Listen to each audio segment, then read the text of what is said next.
Today we are meeting with Daniela Hoover. Daniela, would you like to introduce yourself?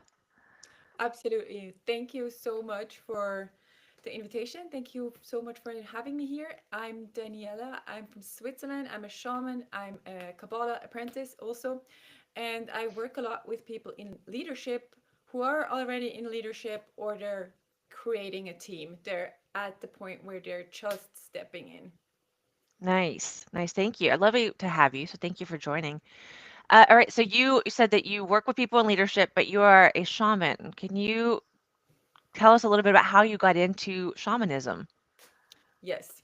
So they say you're born a shaman if you end up being one. So that's not really something that you learn like any other profession in the world.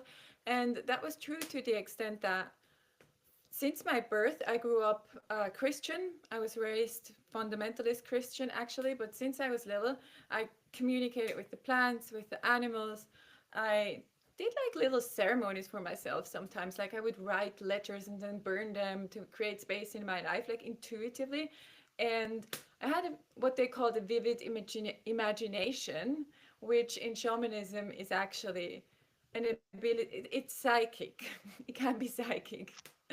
So I for a long time until I was about 30 years old, I didn't actually know what shamanism was. And then I was guided onto my first shamanic journey in a yoga class, and there I met my spirit animal, and my spirit animal was like, hey, break free, do your thing, you're one of us. It was a horse actually.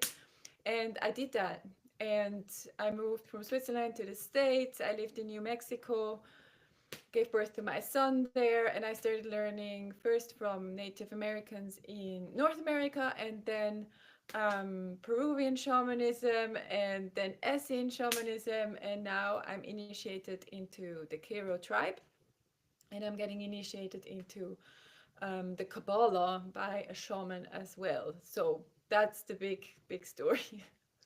Wow. So you didn't really get into it officially until you were about 30. What were you doing before you really had your big breakthrough? Yeah, sometimes I ask myself the same question, like, what was I doing? No, but on a practical level, I was a tailor. I did an apprenticeship as a tailor. Then I went to arts college and I went to university and I studied literature and film. I financed all my studies myself by working in bars and restaurants, and then also as a journalist and as a copywriter. And I traveled a lot. I lived in Peru, I lived in India, I lived in, yeah, in the States. I traveled all across Europe, all everywhere through Asia. Wow. The Middle East. That was kind of like where I invested all my money before I had a child. That's incredible. I think most people don't get a chance to do even a fraction of that type of travel, and that's beautiful that you got a chance to go and live in all these different places.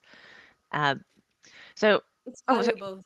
yes, yes, that's incredible. I admire that, and actually, I would love to have been able to do something like that at some point. So you said that you had your kind of your big breakthrough around 30, and you had a spirit animal, which was a horse. And so how did you when that happened, how did you know to trust it? If that was something that you hadn't really experienced before, how did you know to listen to that and then really trust and go with that?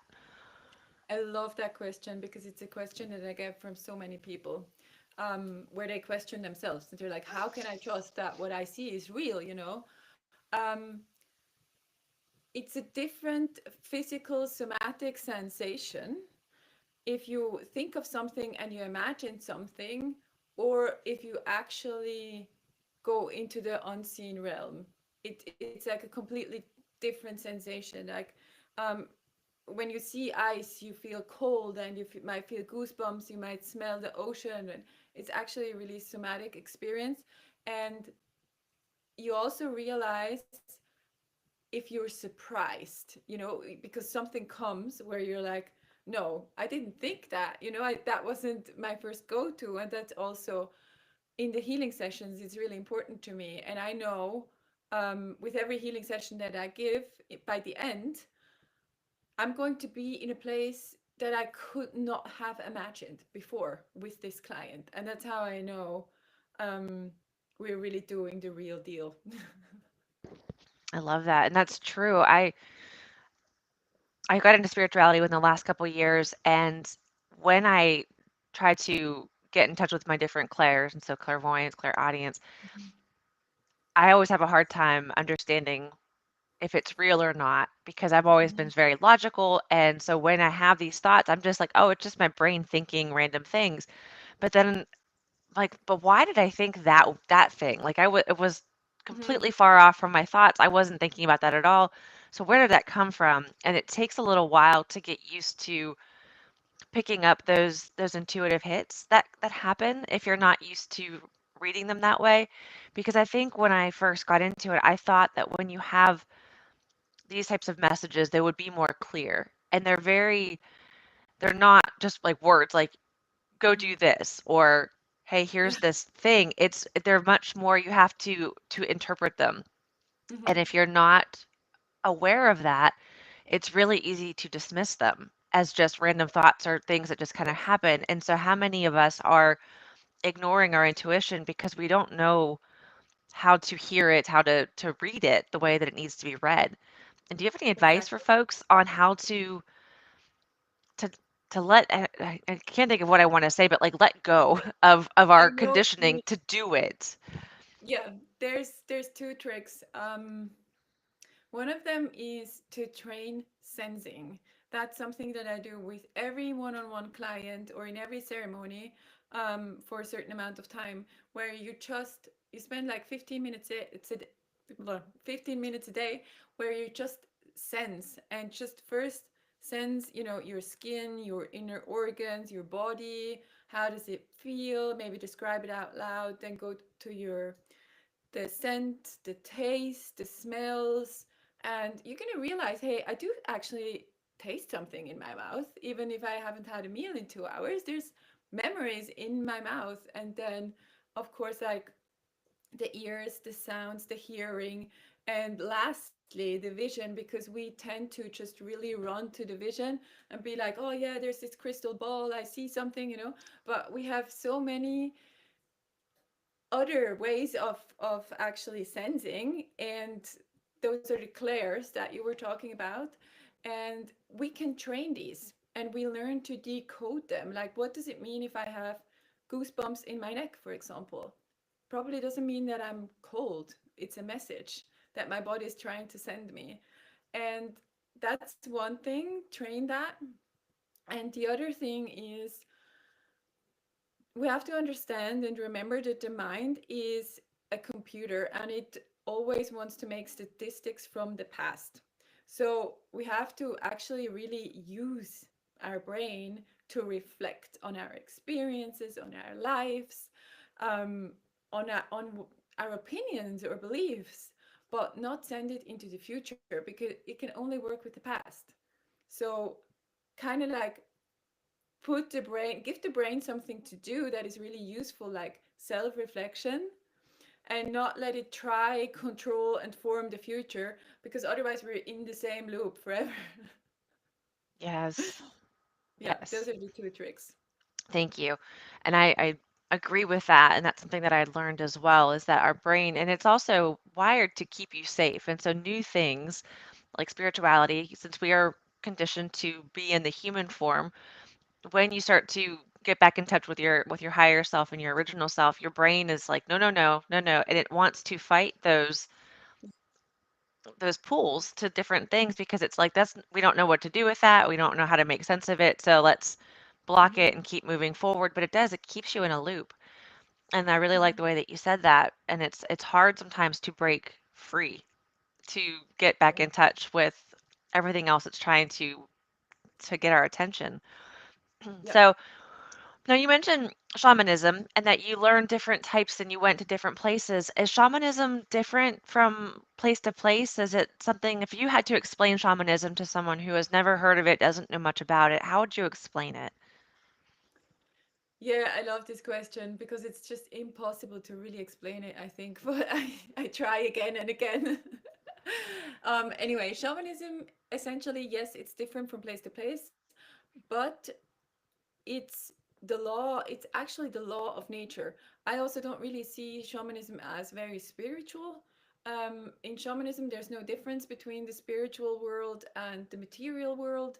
It's just the law of nature. And the law of nature, for example, is that um, the earth is below, the sky is above, and you have the tree of life in the middle. And us as humans, we are representations of this tree of life, and we can connect more to the earth or more to the sky. And then it becomes like um mythical, but it still makes sense. It's still logical. And spirit animals that give access to the sky are going to be birds and not snakes, and spirit animals that ground you are going to be maybe rabbits or snakes. And it's like this law of nature that has to do with elements, with animals, with plants. And we apply these laws of nature to have better lives, to live more aligned, more abundant lives. Because at the core of shamanism, the way I work, there's the firm belief that there's everything here that we need to create paradise. And it's just us making it stupid and horrible. Yep. I like that too, and I also agree with that. We are what's ultimately kind of ruining things. Mhm. So when you first got into shamanism, you mentioned to me, we talked before that you had studied with somebody, you kind of had like an apprenticeship of sorts. How did you really get into it and really come to this calling? So you mentioned most shamans are born. How did you really dive into that calling? Well, traditionally, shamans are called out by other shamans, and I would agree on that.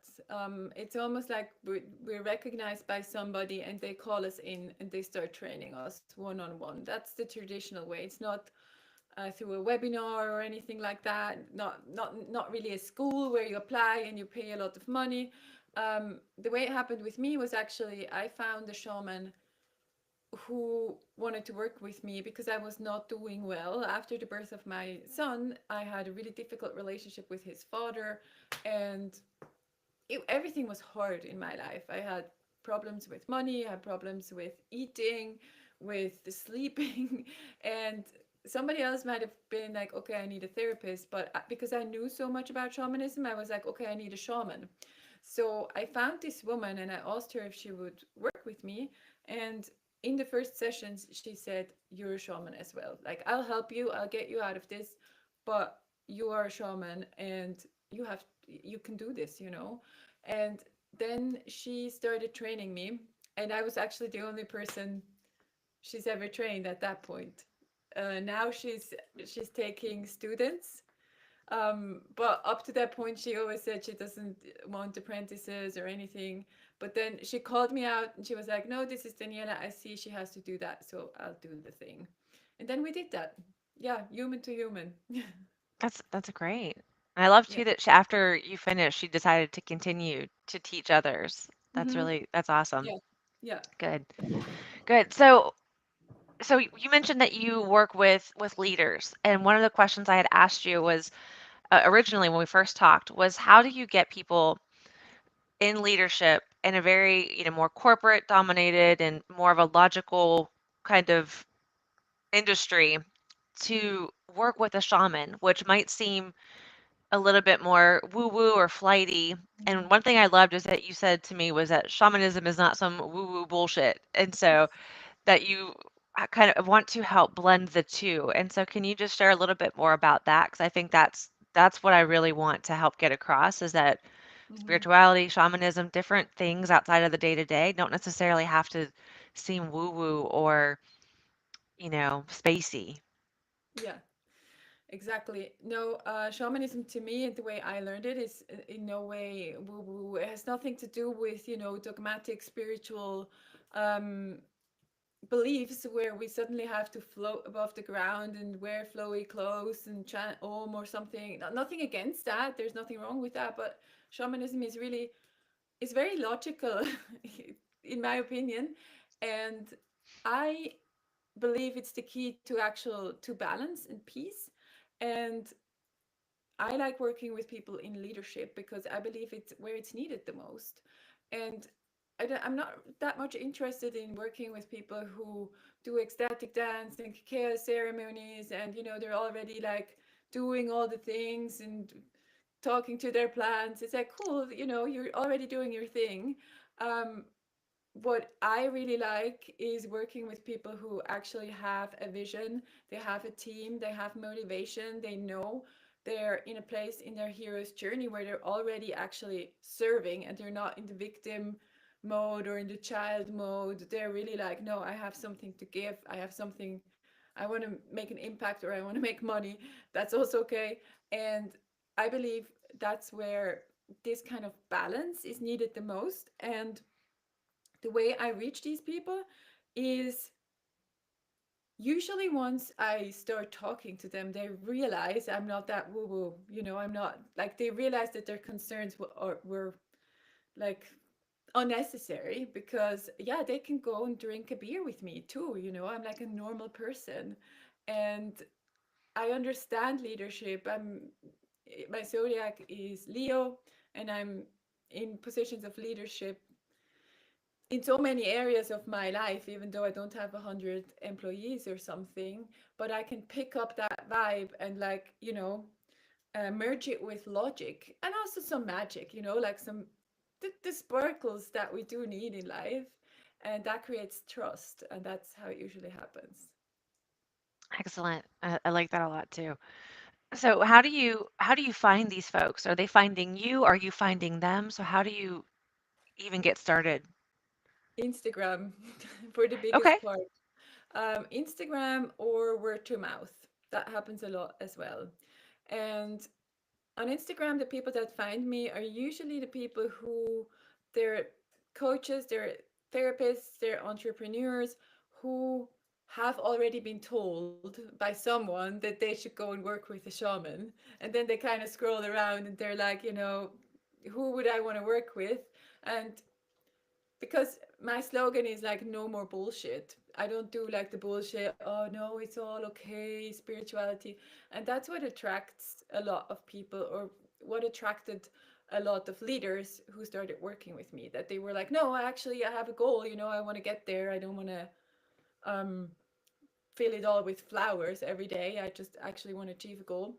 And yeah, those people find me through Instagram, and then yeah, others find me through word of mouth, through friends or former clients. Okay. Excellent. Excellent.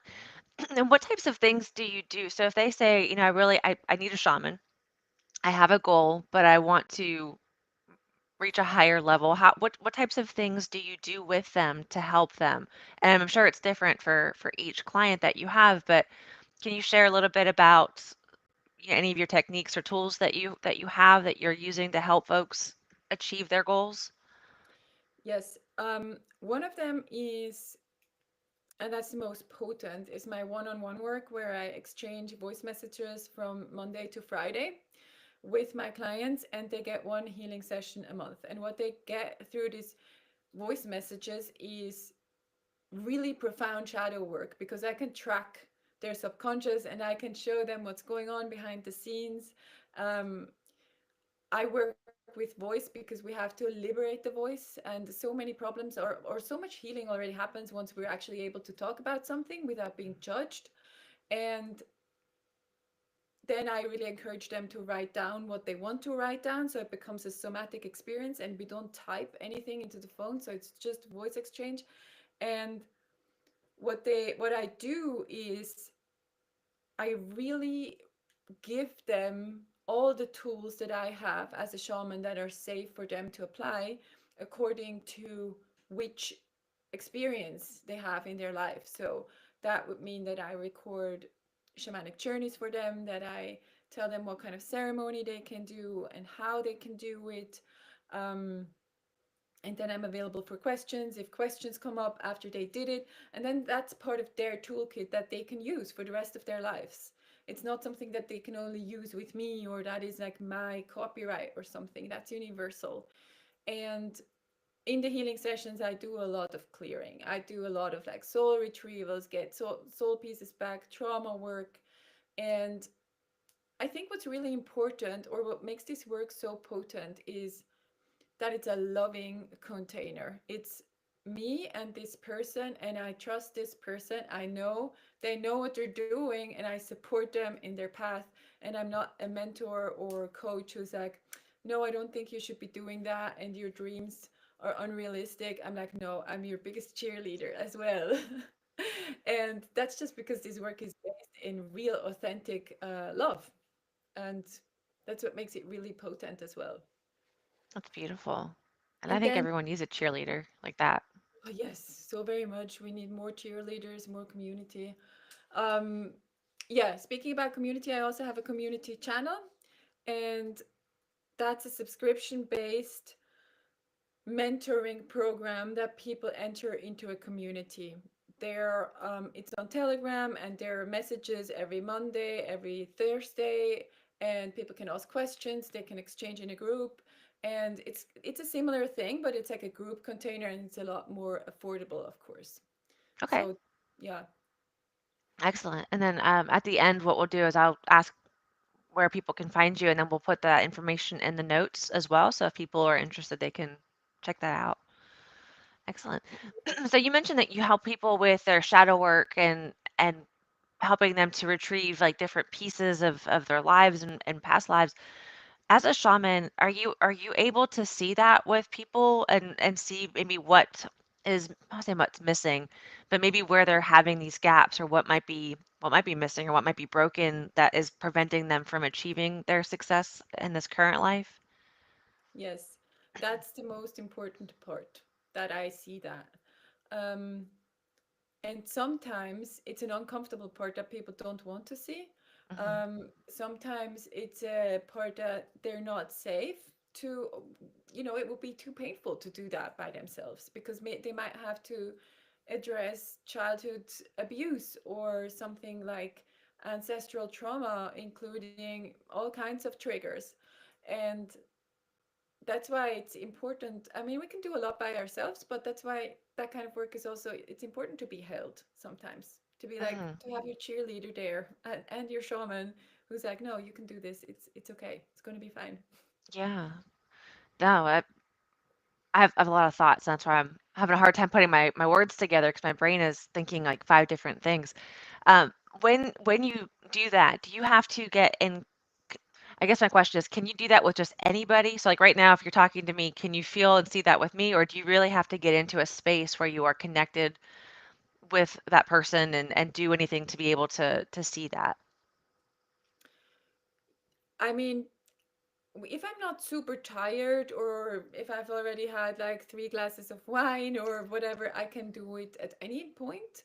Um, I could do it theoretically with you, but I don't do that because that's not been, you haven't asked me for that. Hmm. And it would be inappropriate. It would be like looking through your emails or at your phone or something without permission. And also on my side, I mean, it takes energy to track and to look behind the scenes, and I don't really, it's none of my business to look into everybody's shadow. Yeah. And I enjoy also not doing that. Um, but sometimes something comes through, of course. Like sometimes, I see someone in the street and there's a dead guy next to him, and I'm like, oh, really? That can happen. Yeah. But that's about boundaries, and I'm quite discerning about them. Good. That's what I was wondering was, do you have to do a lot of grounding and kind of protecting for yourself? Because if it's something that you're picking up constantly, I can imagine that would be really exhausting. And you said it could be a little bit invasive if you're seeing people, that on everybody. And I could just imagine kind of the overload of information that you would be picking up. So I'm glad that you are able to kind of block that a little bit and be discerning about how and when you pick that up because that I could imagine would be loud, Mm. I guess is the best way I could think of to say that. It's just, oh, it's a lot. So, Yeah, do you want me to expand sure, how yeah, long it can happen? Or yeah, please. a lot of people talk a lot about protection in the spiritual community, and they think that we have to protect ourselves from the world. But the way I was trained, it was I wasn't allowed to use protection because um, anything that got a hold of me that harmed me meant that I had an opening for that, which is like the same philosophy as, um, if you get treated like shit by somebody, that means a part of you allowed that. That doesn't mean that we have to continue allowing that or excuse that, but that means reassess your self worth, reassess um, your availability to, let's call it bullshit or violence or anything. So it really comes down to the attitude, how I see the world, and my ability to say no to things that drain my energy. And that's the only protection I have. Okay. No, that makes a lot of sense. Yeah. Makes a lot of sense. Yeah, and I think that like you were saying, shamanism is different from spirituality, and I think if you're not familiar with the two, it would be hard to understand the differences between Mhm. them. And there are some parts that I feel like are aligned, but there are some parts that are definitely different. And but that is something that if things are happening, so I had talked to someone recently where if things are happening to you, the same thing happening over and over again that you feel is something that you don't like or it's unfair or it's harmful, it's usually it's a lesson or something that you need to learn that is coming to you in the same form over and over until you deal with it. And Mhm. so I think kind of like you said, if something is bothering you, if it's hurting you, there's an opening that's allowing that to happen, and that's where you need to do some reflection to figure out why am I allowing this to happen? Why is this something that I'm receiving? And then Mhm. figure out what you need to do to kind of buffer from that so that you have that self-worth and self belief that like I don't need to tolerate this type of thing. This isn't Mhm. something I need or want or deserve. Yeah. And that's I think hard. I would assume a lot of people struggle with that. Maybe it's because if we don't learn about your past traumas and your ancestral traumas and different things that may have happened with childhood that we block, that there are a lot of openings that we allow that we don't realize that we're allowing. Do you think that's a fair statement? Absolutely. And it's the problem is that we often don't look deep enough, because we're like, oh yeah, no, but I do my self-worth meditation every morning, so I shouldn't be treated like shit. Yes, but maybe it's an ancestral thing. I mean, it could be childhood, it could be ancestral, it could have to do with grandparents being slaves, for example, and a wound that is still there, or and an ancestor who's still restless, who's like, no, you got to bring me to the land of the ancestors so you can so your self-worth goes up again. Or it could be past life where maybe yeah, you were a slave or something like that. And um we've just lost the tools for that, because we just so easily we're given a pill, or we're like, yeah, do your mantra and that's it. And sometimes mantras help or pills can help, but sometimes you just have to go into the spiral and talk to the ancestors, talk to the dead, and figure it out from there. And it's a lot faster then. Yeah, interesting. Do you have any guidance or advice for somebody who is how to tell when that's happening? Because like you said, sometimes you get a pill, you go to the doctor and you're like, I'm feeling depressed or anxious or, crazy, whatever it might be, and we go and we numb it. How do you know when it's a safe thing to dive into and just invest in and really try to learn, like, is this a message I'm supposed to be taking action on if they don't have a shaman? So obviously, if you work with a shaman, they might be able to help you figure out, like, this is what this is and this is how it's Mhm. communicating with you. If you have not found that yet, do you have any guidance on how to listen to it, trust it, to know that it's a message versus something else? If someone experiences something like um yeah, just like a lot of pain or depression, you mean, or something like, really, yeah. So my advice would be, first of all, look into feelings of shame and guilt. And if there's any part shaming or blaming yourself, or just like this guilty feeling or something, that's what we have to work with. And that can begin by actually allowing yourself to, I was going to say numb, like sometimes we do need a painkiller, and it's good, because that then de-stresses the body and we can solve the actual problem, or anesthesia in an operation or something. Right. Just begin with like, no, I'm not going to feel bad about staying, feeling what I feel, ordering a pizza, watching Netflix, doing whatever I need to do to feel okay. First of all, just really genuine self respect, no shame, no blame, and then ideally look into it by asking why. Why do I feel anxiety? In which situations? What do these situations remind me of? What was the first time I felt like that? And ideally, you do that with someone next to you who you love and who loves you. It can be a grandmother, it can be a friend, a brother, sister. Yeah, that would be my general advice. Okay. Thank you for sharing Does that. it make sense? It does. It does. And actually, I was thinking I might need to do that because when you said shame and guilt, that those are things that I still deal with and feel a lot, and I'm trying to figure out why because Mhm. in my current life, I'm like I don't really have a reason to feel it, but things will happen and I feel guilty about stuff that I shouldn't feel guilty about. And so I'm like, why do I carry that? Where is this coming from? Yeah. And so I was like, I might need to call you after this, Daniela, and talk to you. Yeah, um, you're very welcome. It's worth it to look at your parents and see how they do they carry guilt with regards to what, mhm, or something like that. Then sometimes helps to not give it to the parents, but kind of like, hey, they didn't invent it either. I right. didn't invent this guilt. It's not mine. It's not theirs. It's like slowly, like that's something that you can do by yourself. But of course, like a healing session or mentoring um, is really powerful as well. Yeah.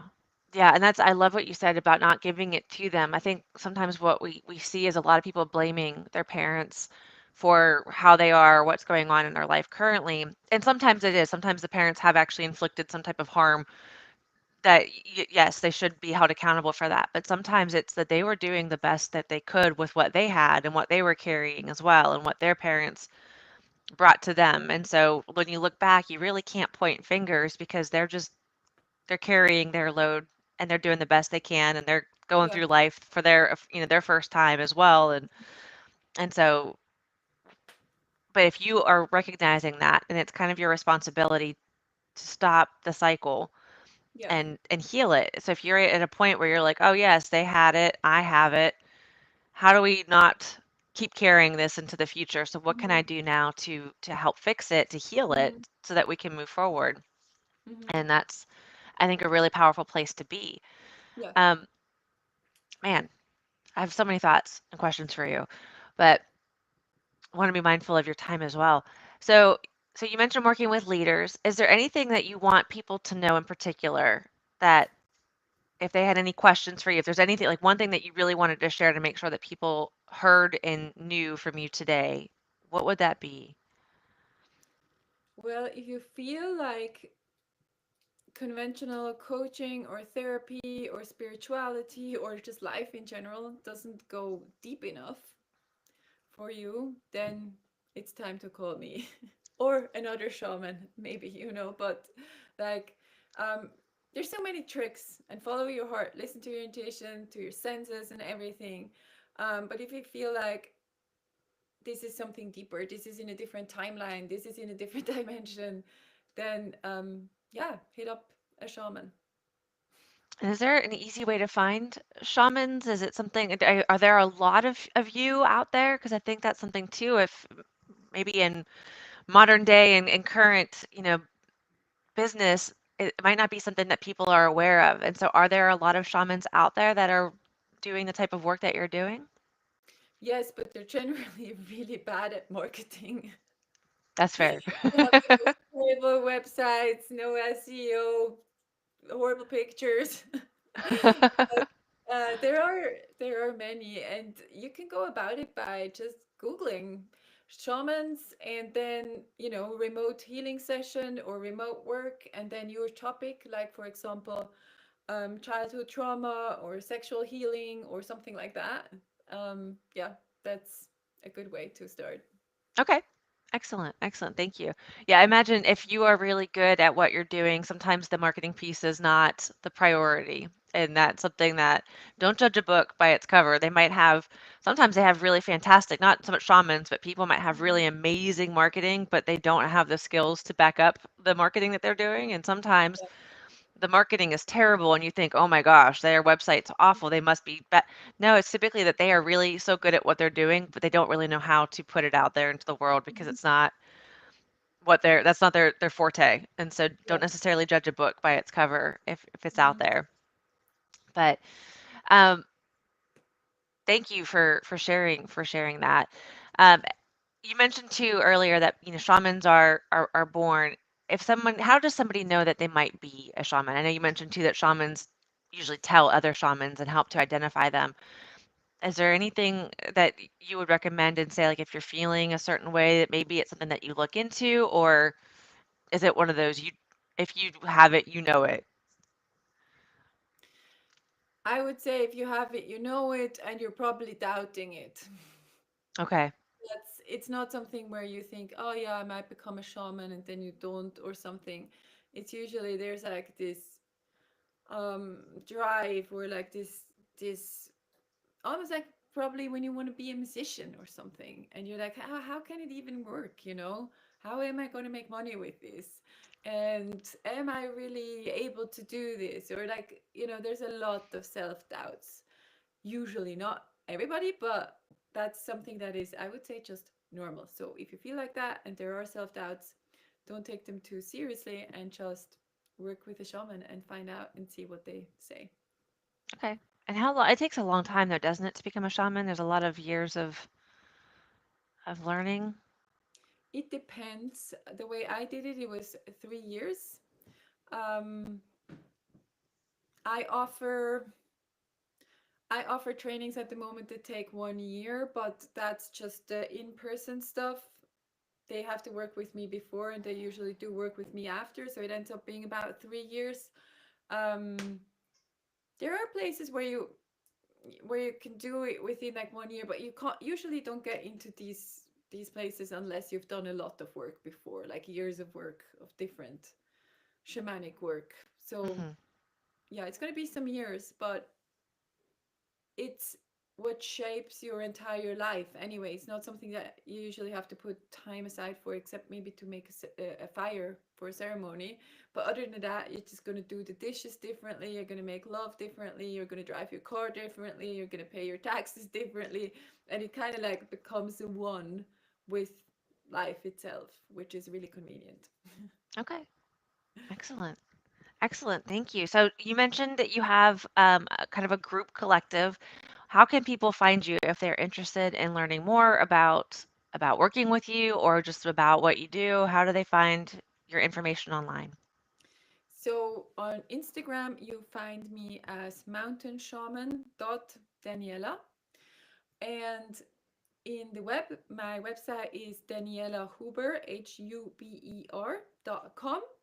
And my online space, my really affordable subscription channel is called The Channel.